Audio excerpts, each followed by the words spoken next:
Mi nombre es Liz Quiroga. Estoy muy contenta de poder estar acompañándolos aquí en el Congreso. Es la segunda vez que vengo a Perú y siempre me encanta. O sea, Perú es maravilloso, sobre todo comer acá me encanta. Esto, como les digo, para mí va a ser algo un poco más tranquilo, más charladito, quizás suene un poco informal, pero es que quiero que lo que vaya a decir se entienda. Quiero soltar un poco los formalismos, ¿vale? Esto es un poco sobre la narración oral como arte ancestral, vigente, y por vigente me refiero a lo dúctil. ¿Listo? ¿Qué quiere decir con esto? La narración oral vengo a proponerlo como un arte dúctil, que es dúctil porque es plenamente humano. Desde siempre se han contado historias y al día de hoy no para de hacerse, y así como cambiamos nosotros, cambian las formas de contar historias. Pero ¿qué es lo que hace que se mantenga vigente? La posibilidad de entender el pacto ficcional y las estrategias de persuasión que se manejan en la narración oral, aun cuando hay narradores que no tienen ni idea que lo están haciendo y lo hacen muy bien. Desde hace unos años vengo estudiando lo que son las estrategias de persuasión aplicadas en la narración oral y cómo son las que permiten que al día de hoy se sigan contando cuentos así como lo hacían los abuelos. Para entrar aquí, estrategias de persuasión que serían etos, patos y logos. ¿Alguien aquí me dice, sí lo entiendo? O, ¿quién me levanta la mano y me dice, entiendo? Gracias, Lucas. Listo. No se me preocupe que ahorita vamos a hablar de eso. O sea, yo vengo aquí todo desmenuzadito. ¿Listo? ¿Qué mantiene la vigencia de la narración oral? Pacto ficcional y estrategias de persuasión aplicadas en la narración oral en el entendido de que es un arte discursivo. ¿Qué quiero decir con esto? Es un acto comunicativo con tintes discursivos que lo acercan más a la oratoria que al teatro, que inclusive uno ve esto en muchos países y cuando hablan de narración oral nos ponen en líneas o de literatura o de teatro, pero esta línea debería ser más enfocada en el arte del discurso. Ahora, siendo la narración oral un acto discursivo, tiene como único fin contar una historia. Es así de simple. La narración oral tiene su único fin en contar una historia y que se quede ahí. Que en el momento que ustedes se vayan, digan, ay, ayer contaron un cuento de una abuelita que pegaba con una escoba. Es el único fin que se tiene, ¿cierto? Así, escuchamos a una persona que dentro de su propuesta no quiere vender un producto, no quiere venderse como un político y solo quiero que escuchen mi historia. Este único objetivo establece un pacto ficcional, a mi parecer, distinto al que se maneja en el cine o en la literatura. Con esto vamos a entrar al punto clave de la utilidad de la narración, que sería el pacto ficcional, las estrategias de persuasión y el narrador oral. Marco conceptual como para que sepamos de qué estamos hablando todos, ¿sí? No es nada complicado. Primero, ¿qué es narración oral? En Colombia le decimos también cuentería, que a mí me encanta ese término, es muy bonito. Narración oral vamos a dejarlos como en el arte de contar historias de forma verbal ante un público, lo que hice ahorita. Pacto ficcional, acuerdo implícito entre autor y espectador para permitirse creer que una historia es verdadera. Como cuando nosotros vamos a ver una película y sabemos que todo eso no existe, pero igual me emociono si alguien está teniendo un bebé, igual si se muere un perrito me siento mal. Eso es el pacto ficcional, permitirme creer que lo que estoy viendo y lo que estoy escuchando es real, aunque sea solo por el momento en que se termina la función. Y las estrategias persuasivas son las propuestas por Aristóteles que se imponen como los pilares fundamentales para persuadir en términos de discurso. Estoy haciendo algo como muy básico, pero se entiende. Estamos ahí, ¿cierto? Perfecto. Ahora, ¿qué es la contada y las estrategias persuasivas? O sea, ¿qué fue lo que yo hice acá y cómo aplica eso en las estrategias persuasivas? Muchas veces escuchamos en narradores esto como que contar es un acto natural, sí, pero cuando nos dedicamos a hacer esto de manera profesional, tenemos que encontrar las maneras de hacerlo muy bien, ¿va? Porque no siempre vamos a tener públicos que estén dispuestos, no siempre vamos a tener escenarios perfectos para contar historias, tenemos que hacerlo tan bien que alguien que no quería escucharnos esté ahí. Ahora, ¿a qué vamos? la intersección que existe entre la retórica, que es de donde vamos a traer estas estrategias de persuasión, y la narración oral. Si bien retórica y narración oral uno puede decir, no, son otras cosas, porque en la retórica a veces está muy vista para campos de estudios como discursos formales y argumentación lógica.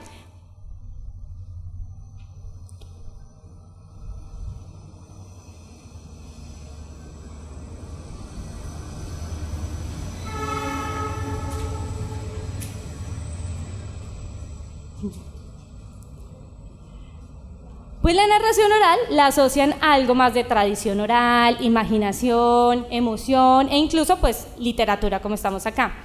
Sin embargo, ambas disciplinas tienen un objetivo común, que es persuadir. ¿Sí? Eso es todo lo que ambas pueden hacer, persuadir. Como cuentera quiero persuadirlos de una realidad y la retórica vamos a hacer algo de persuasión, ¿vale? Ahora, como cambia el mundo, cambia el ser humano y al cambiar el ser humano, cambia el arte. Las estrategias de persuasión son las mismas, pero la aplicación va mutando según los contextos sociales, culturales y políticos. No es lo mismo cómo se manejan las técnicas de persuasión en la política colombiana a cómo se manejan aquí en Perú, por ejemplo.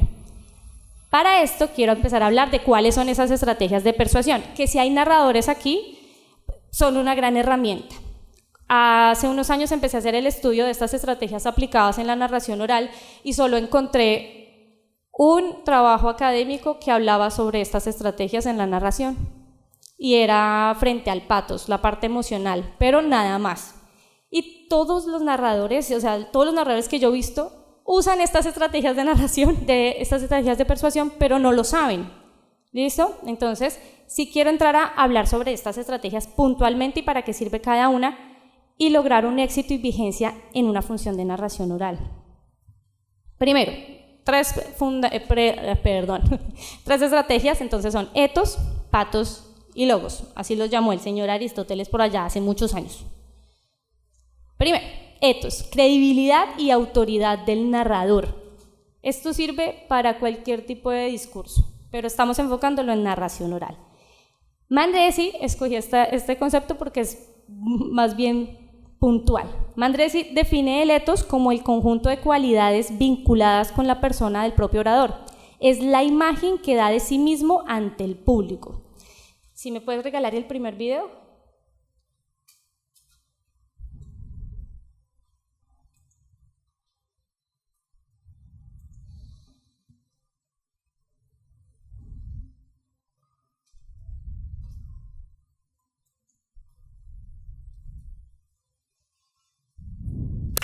Bueno, pues buenas tardes. Buenas tardes. A mí me encanta que en esta sesión, donde la mayoría iban a ser niños, el más joven de los niños tiene 48 años. Eso me parece maravilloso. Y están los niños que también vinieron, pero parece que fuera la función para los niños de los mayores, ¿no? Y voy a pedir un poco que saquen ese niño interior que traen, o los niños interiores que traen. Pueden entrar, no se asusten que yo no muerdo. Aquí también hay puestos, adelantito.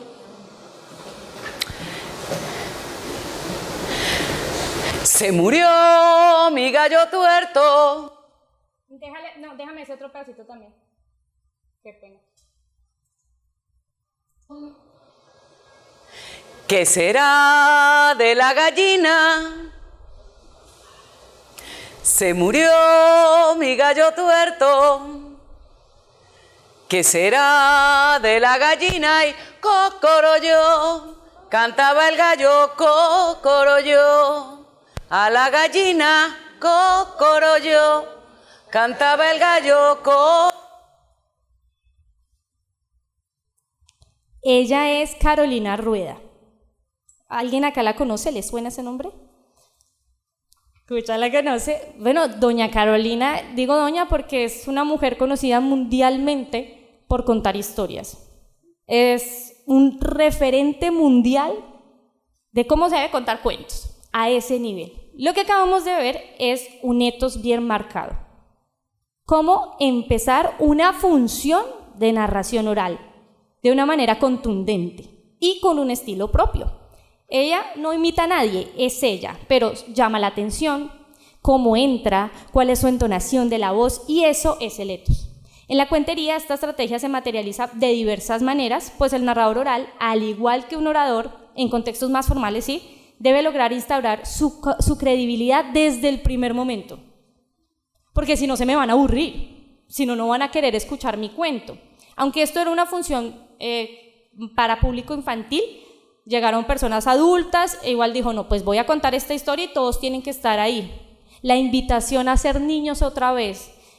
Si uno pone un narrador oral que hasta ahora está empezando, eso no se le pasa por la cabeza. Incluso cambia el texto y dice, no, hay más adultos que niños, yo mejor cambio el texto. No, permítete entregar lo que traías, pero haciendo una buena introducción. Eso es el etos. Yo veo a esta mujer contando y yo le creo todo lo que me diga desde el inicio. Cómo se pone de pie, cómo entona la voz, cuáles son las pausas, cómo mira a su público. Esto fue acá, en la Casa de la Literatura Peruana, me sale que fue acá mismo, ¿cierto? Aprovechen cuando estén estas funciones porque de verdad valen muchísimo la pena. Ahora, la introducción y la contextualización, que es como este inicio, que son, ¿cuántos? Es 1 minuto. Sí es crucial, pero no, ¿qué quiere decir? Si yo tengo un mal inicio, no pierdo a mi público por todo. Yo puedo después retomar. Una función de narración puede durar 45 a 50 minutos. Que haya tenido un mal comienzo no quiere decir que después vuelva a tomar al público. Ya explico a qué va con esto. El etos no es tan determinante en la narración oral como fundamento de éxito, ya que si tenemos comienzos bajos, pues podemos lograr esta situación. Y es aquí donde quiero que se entienda como acto discursivo, ¿va? Algunas veces en talleres que he dado con narradores orales hay un error común, y es que cuentan, digamos, yo no cuento historias que no sean de mi autoría, es mi estilo, me gusta escribir cuentos. Pero muchos narradores hacen adaptaciones literarias, ¿cierto? Pero resulta que las adaptaciones literarias tienen que hacerse de buena manera, porque nuestro escritor o nuestro autor no contempla un mal inicio en una función, no contempla una interrupción, no contempla una mente en blanco. El texto que está en un libro está tal cual. Si la persona quiere dejar de leerlo, bueno, lo deja y después lo vuelve a retomar y ahí está la historia. La narración oral no permite eso. Una adaptación de un cuento literario no puede ser un audiolibro. No es tomar el cuento y leerlo, o sea, y narrarlo exactamente como está ahí. Porque el lenguaje de la verbalidad de la narración oral no es el mismo que está escrito. No sé si les habían dicho que cuando uno escribe para la oralidad no es lo mismo que escribir para ser leído. ¿Por qué? Porque incluso en lo escrito hay unas pausas que no existen, que nosotros sí hacemos en la oralidad. La invitación aquí, hago una invitación, si hay narradores y hacen adaptaciones literarias, procuren una formación, ¿sí? No es un audiolibro y no es tomar el texto, ay, ya me aprendí el texto y ahí ya estuvo la adaptación. No, porque en un momento tal de que ustedes tengan un mal inicio y no hayan contemplado posibilidades de reconexión con el público, el texto, que es un texto ajeno a ustedes, no los va a salvar tampoco. No sé si me he hecho entender hasta aquí. ¿Sí? Bueno. ¿A qué voy con esto? Pues la adaptación de cuentos literarios debe abarcar técnicas discursivas como las estrategias de persuasión, y en este caso manejar un buen etos nos ayuda a tener un público más en el ahora, aquí. ¿Sí? Este inicio de Carolina me encanta. Con ella hemos tenido varios festivales en conjunto. Ella y Aldo Méndez son fabulosos. Si pueden buscar a Aldo Méndez, alguien aquí ya dijo, yo lo he visto. Aldo Méndez es el rey del etos. Sus inicios de funciones son espectaculares. Si están aprendiendo a contar historias, gran referente Aldo Méndez, para etos y para otra estrategia de persuasión que va más adelante. Pero para continuar en lo de la introducción, la importancia de este etos y de darme credibilidad desde un comienzo, es que la introducción se convierte en la puerta de entrada que crea el narrador. Sí, es como de esta puerta hacia acá vamos a entrar al mundo de la historia que voy a proponer. La introducción hace eso. Yo quiero a todo mi público aquí en esta historia y este es el universo que estoy proponiendo. Si no logro hacer la introducción de una vez en ese momento, pues claro, pueden haber personas que están aquí adentro, pero su mente está allá, detrás de la puerta. Eso es lo que hace la introducción. Por eso es tan importante también tener medidas de reconexión con el público en caso tal de que mi ethos inicial no hubiera sido tan bueno. Ahora, la actuación en vivo. Mientras en narraciones como lo que es la narración escrita, el contenido se encarga de atrapar, ¿sí? El contenido es el ethos. Yo empiezo a leer un texto y empieza como, el día que José Manuel me puso los cachos, ¿aquí se dice poner cachos? ¿Sí? El día que José Manuel me puso los cachos, yo me enteré que estaba embarazada. Chisme. ¿Sí? Ya uno lee eso y uno dice, ¿qué pasó acá? Ok. Pero cuando yo digo esto en la oralidad, pues no tengo solo un texto. El tono del chisme, las pausas y demás lo da el lector, ¿cierto? Cuando lo tengo en un libro. Pero cuando yo estoy contando el cuento de manera verbal, yo, narrador, tengo que hacerlo. Si yo digo, estilo audiolibro, yo digo, el día que me enteré que José Manuel me estaba poniendo los cachos, me enteré que estaba embarazada. Pues muy plano, eso no sirve para nada. No sé si a ustedes les gusta echar chisme. En Colombia tenemos el verbo echar chisme. ¿Acá se echa chisme? En Colombia nos reunimos para echar chisme. Pues esto es un acto cultural, ustedes dirán, esos colombianos, pero es verdad. Y cuando una tía, por ejemplo, le va a contar a uno un chisme, ella no le cuenta así, no le dice, ¿Cómo? Empieza así, mija, si le contara. Excelente contextualización. Mire, a mí ya me atrapó. Y con el tono que lo dice mi tía, yo le veo la credibilidad, yo sé que ella sabe el chisme. Es algo así. Todos contamos historias, todos somos contadores de historias, pero en nosotros está cómo vamos a imprimirle la credibilidad a lo que estamos diciendo para alimentar el pacto ficcional. ¿Vale? Entonces la actuación en vivo es primordial. Yo sé que narradores no somos actores, no hacemos teatro, pero la formación del cuerpo, la formación de la voz es crucial. Porque si no sé cuánto en mi velocidad, cuando yo inicié, hablo de mi trabajo, me critico yo misma porque es fabuloso, o sea, no sé, nadie se pone bravo. Cuando inicié, yo hablaba, pero a 1000, muy rápido, pero muy rápido es muy rápido. No tengo un video, si no se los mostraría. Voy a hacer un ejemplo. Hace unos días mi primita de 6 años, Sofía, me dijo, ay Liz, ayer di un beso. ¿Pero qué le pasa a los niños en estos tiempos? Cuando yo tenía su edad, jugaba fútbol, era una ansiedad que a mí me entraba y empezaba a hablar muy rápido hasta que un día un amigo me dijo, Liz, respira. Y empecé a respirar y dije, claro, si yo hablo tan rápido la gente no respira tampoco y no me van a entender toda la historia. Y eso hacía parte de la formación. Ahí empecé a trabajar lo que era la voz, lo que era la respiración diafragmática, lo que era la entonación, el reconocimiento de mi línea basal cuando estaba haciendo como un lenguaje no verbal. Ya lo explico. En el estudio del lenguaje no verbal, cuando van a... no, pero ese no es este lado, me confundí. Bueno, cuando hacen estudios de los discursos, hay algo que le llaman la línea basal, que es la forma normal en la que habla una persona, entonces establecen la línea basal. Y la persona, bueno, el volumen se mantiene aquí arriba. Bueno, es tantas veces las pausas. Pues resulta que mi línea basal, si esta es la línea plana, la mía iba por aquí arriba y a una velocidad impresionante. Entonces es como si en una montaña rusa el carrito siempre estuviera ahí arriba y andando y andando y andando y nunca bajara, nunca subiera. Es completamente aburrido. Eso hace parte de aprender de la actuación en vivo. Contamos historias, pero es un arte tan completo que tenemos que aprender de absolutamente todo. ¿Vale?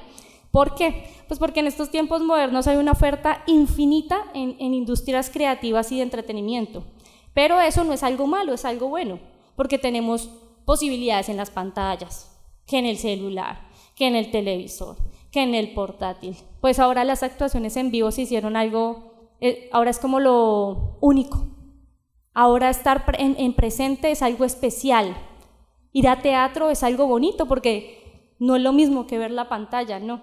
Las actuaciones en vivo permiten un plus de lo que es este arte. Entonces, la invitación, narradores en formación, vamos a aprender de muchas otras cosas, porque no es solo venir y hablar.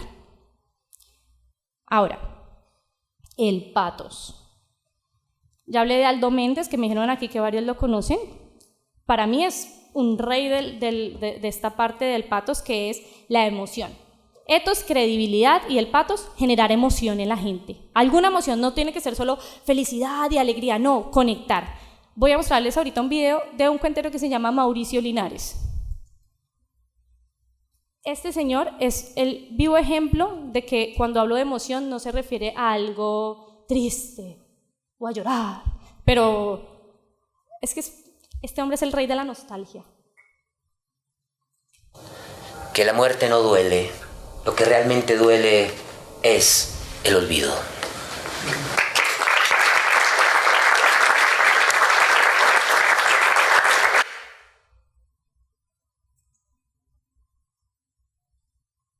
Y bailaremos, beberemos hasta emborracharnos, cantaremos para recibir a la muerte como se merece, con una fiesta, no con un dolor. A las 4 de la tarde mi abuela murió y los vecinos llegaron, bailaron, contaron historias, contaron chistes, cantaron, y en su entierro fue lo mismo. Fue un carnaval de 3 días.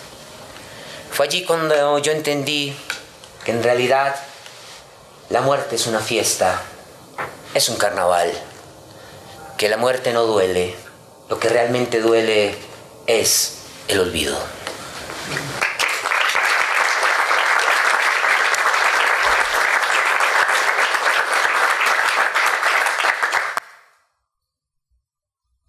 Mauricio cuenta sentado. Y esto lo quiero sumar a la parte de la actuación en vivo. Él cuenta sentado. Yo lo he visto en funciones en Colombia, hay cuenteros de todas las edades. Usualmente es un movimiento más que todo universitario, entonces uno ve pelados muy jóvenes, muy jóvenes. Estoy hablando de 17 años ya contando y a un nivel impresionante. Entonces va el pelado que viene y hace reír un montón a la gente y echa chistes y hace stand-up ahí, lo mezcla todo, y luego va Mauricio. Cualquiera le daría miedo. Una persona que se dedique al escenario, pasar después de alguien que es chistoso, es muy difícil, es complicado. Mauricio pasa, se sienta, creo que ahí se alcanza a ver, esa es su pose usual, y todo su manejo es con la voz. Contar sentado es algo supremamente difícil, porque todo su manejo es manos y voz. Conectar sin moverse de un puesto, vea, usted no se imagina lo complicado que es eso y cuánto implica. Y no aburrir a la gente, antes todo el mundo quiere escucharlo más. Él maneja el patos a la perfección. Él conecta desde la emoción. Y su emoción está en el texto y está en la voz. No sé si lo escucharon, que él habla así. Y es una voz que uno dice, bonita. Y uno lo escucha hablar normal, no, él habla pero con un desparpajo, pero cuando está en su función, cuando él quiere hablar de 2 amantes, de 2 personas que anhelan estar juntas, de cuando está fallando la memoria de un amante y el otro recuerda absolutamente todo, él hace todo eso con pausas y bajar un poco el tono de la voz. Esto que tiene él es un anclaje que no mucha gente maneja. Porque cuando estamos de pie, bueno, eso es otra cosa, pero su anclaje en los pies, digamos, cuando uno va a corregir esas cosas, uno corrige los pies, por ejemplo, ¿sí? Pero es parte de su estilo. Y le sale tan bien que uno, ¿qué le va a corregir? O sea, lo primero que uno dice, no, baje ese pie de ahí porque eso se ve mal, ¿sí? No sé si alcanzan a ver el pie sobre el otro pie. Vamos, creo que ahí se alcanza. ¿Sí ven el pie? El pie izquierdo creo que está, el pie izquierdo sobre el pie derecho, eso es un error de anclaje, ¿sí? Pero como toda su parte proyectiva de la emocionalidad va de torso hacia arriba, uno ni se fija en eso. Entonces, donde él pone el poder de su historia, vamos, sí, como aproximadamente cadera hacia arriba, y a veces se mueve hacia adelante y a veces se mueve hacia atrás, y así conecta, así crea emociones. Yo vi una función de él donde 1 minuto duró tomando agua mientras se sentó, se organizó, tensión escénica. Dijo una frase y la gente hizo ush. Pero no fue un ush de qué pesado, fue un ush de qué dolor. Solo había dicho una frase y conectó así. ¿Por qué quiero decir esto? La importancia de la actuación en vivo y de conocer nuestras herramientas y nuestro estilo personal. Si contamos con otras personas, pues nunca vamos a saber cuáles son nuestras propuestas y en qué nos diferenciamos, cuál es nuestro potencial. Ese video está completo y si lo quieren ver es un gran cuento. Mauricio Linares. En la narración oral, el patos no tiene una connotación única de estrategia, sino también figura como un objetivo. Yo quiero conmover, yo quiero que la gente sienta, ¿cierto? Y esto permite sumergir al público en una historia de forma tal que éste hasta pueda sentir lo que sienten los personajes. Y eso es una muestra fidedigna pues, de que el patos es de las maneras más poderosas que se puede encontrar para manejar esto. Pero igual, mi propuesta siempre ha sido que no es la más importante porque las 3 estrategias de persuasión se alimentan para la narración oral. Si no tengo un buen manejo de las 3, después se me caen, ya voy a explicar por qué. En la narración oral, el patos resulta de un trabajo mancomunado entre historia y narrador. Por parte de la historia se diseña una estructura que provoque la respuesta emocional deseada, lo que implica que la selección precisa de personajes, trama y conflicto por medio del uso moderado de arquetipos, no que toda la historia se nos vuelva un cliché, ¿sí? Puede lograr el éxito de la función. Ahora, el diseño emocional de la historia, esto es lo más importante en términos de hablar del patos, como la aplicación de esta técnica discursiva en la narración oral. El diseño emocional no debe ser fortuito, debe responder a la selección concienzuda enfocada en el establecimiento del camino que guiará al público. Este diseño parte de una tríada indispensable que es trama, personaje y conflicto, y cada uno con una función específica. Por ejemplo, en esta historia, yo propongo 2 personajes diferentes, cada uno con unas características muy lindas, y resultan enamorados. Y hago que la gente ame esa relación. Y luego algo pasa y se rompe. Quiero que la gente se sienta mal, aunque esto suene un poco triste, pero es parte de la guía. Quiero que la gente se sienta mal porque ellos 2 no pudieron vivir su amor. Aun cuando sé que eso no está pasando, aun cuando sé que es ficción, pero quiero que eso pase porque ese es el diseño emocional de mi cuento. Por último, va el logos, que es la lógica estructural de la historia. Muy resumidito, si alguien ha visto aquí Marvel, todo esto del universo de Marvel, no sé si han visto que hay foros donde se habla de la lógica de los multiversos de Marvel. Es eso. Si yo creo un mundo, mi mundo debe responder a unas normas, pero esas normas no necesariamente tienen que estar acordes a las normas del mundo real, no. Pero necesito que si tú me estás proponiendo esto, me expliques por qué está pasando lo siguiente, como por ejemplo, en una película se muere una persona y luego en otra película la vuelven a sacar y yo digo, oiga, pero ¿no lo habían matado? Y luego alguien me responde, no, es que el que se murió era otro universo. Y yo digo, ya me respondiste, ya me estás cumpliendo con la lógica que viene ahí. Voy a mostrarles, quiero retomar, estamos en los 3, ¿cierto? ¿Se ha entendido? Etos, patos y logos, credibilidad, emoción y lógica, ¿sí? Voy a mostrarles un video, tal vez ahí no se entienda mucho porque la voz, el audio no está muy bueno, pero resulta que es un cuento donde todo surgía a partir de que mi familia... un problema con mi familia, ¿sí? Y mi familia por algo acá conocen el mal viaje, no es apología a las drogas ni nada por el estilo, pero quiero explicarlo así. Yo necesitaba que toda mi familia terminara mal viajada y yo dije, pero ¿cómo hago que a mi familia le caiga mal algo?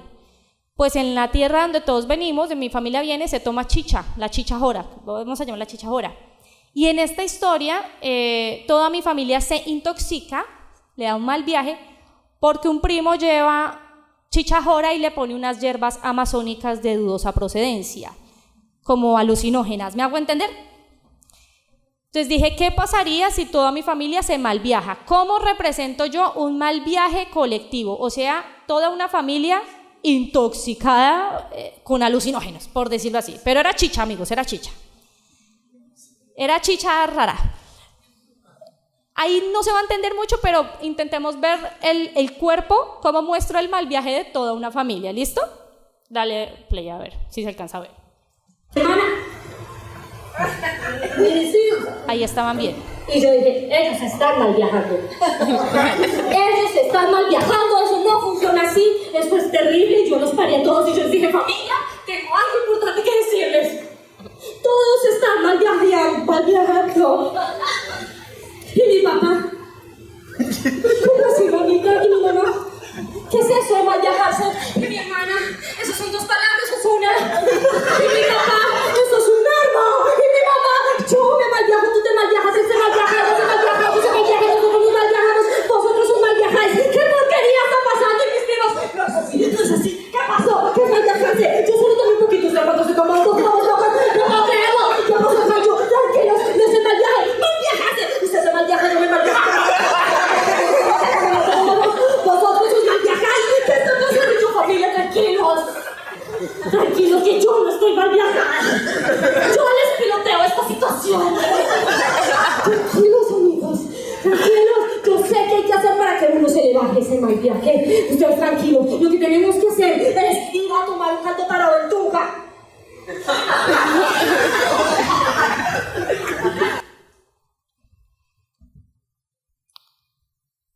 Toda esa retaíla en buen audio se entiende. Pero ahí se supone que a la única persona que le cayó mal la chicha ahora era a mí. Pero dicen que cuando una persona está mal viajada y hay otras personas en esa situación y empieza a hablarle a la otra persona, puede mal viajarse. Yo una vez conté esa historia supuestamente yo decía que toda mi familia tomaba la chicha y todos salían bien, como si nadie se hubiera emborrachado, ¿cierto? Y un amigo me dijo como, Liz, es que no tiene lógica. ¿Cómo así que alguien toma chicha amazónica, alucinógena, y todos salen bien? Y yo dije, claro, no, o sea, alguno tiene que mal viajarse, y en mi cuento todos se mal viajan. Y ahí empezó a crear. Ese solo cambio me abrió tal vez unos 15 minutos más de historia.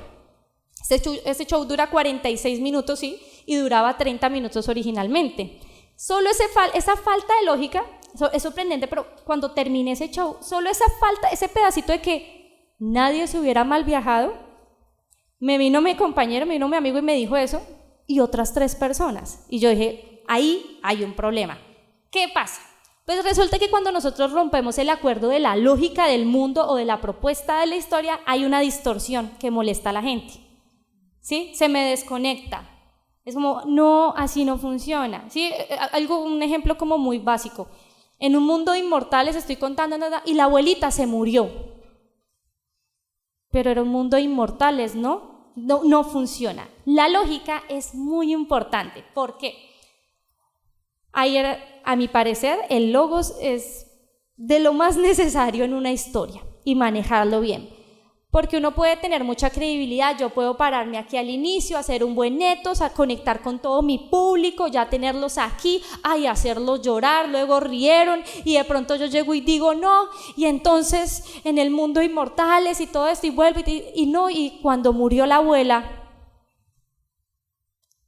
esa sola cosita rompe toda la historia. Puede haber gente que lo deje pasar, como hay gente que diga no, me acabas de romper el acuerdo.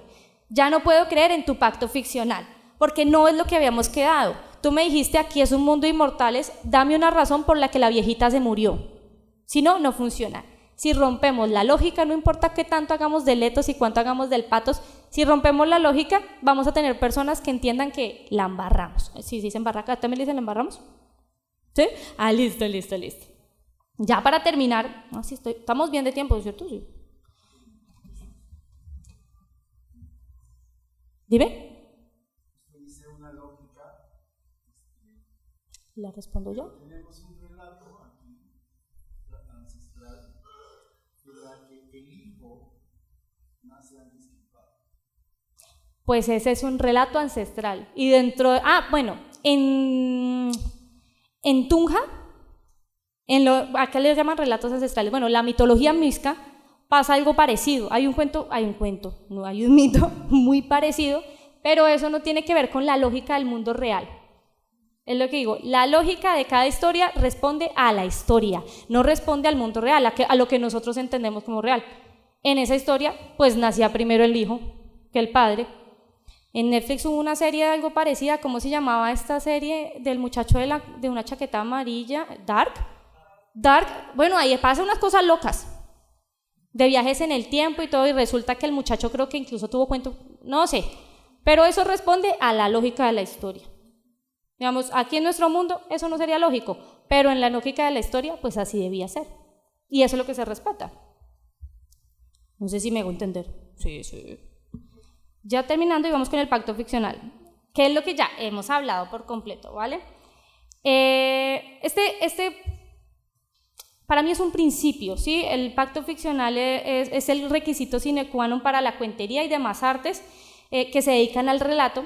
Pues el pacto entrega un espacio de aceptación donde se pueden desarrollar propuestas de exploración de diversos temas. Incluso pueden superar la realidad, como pasó aquí, como nos comentaba el compañero, y hace que exista una eliminación de incredulidad y abre la puerta a escenarios completamente fantásticos y extraños. Las estrategias de persuasión no se potencializan con el pacto ficcional. En la narración oral, el pacto ficcional es posible por las estrategias de persuasión. Es lo que yo considero, ¿sí? La sinfonía es una sinfonía que iríamos aquí, pues, nuestra triada, que es etos, patos y logos, y vamos en mancomunado con el pacto ficcional. Y ahora, escucha, perdóname, ¿cuánto tiempo queda? Entonces, corto. Vamos a la conclusión. En el cuento que conté al inicio, intenté hacer algo parecido, ¿vale? Un etos, que es una porque esto no era una función de cuentería. Un etos, que es una pequeña disposición del público hacia mí. Hola, soy Liz, voy a contar una historia, es de mi autoría. Ahí comienza un etos, una contextualización. Algunos acá pudieron conectar con la historia porque recordaron a una abuela.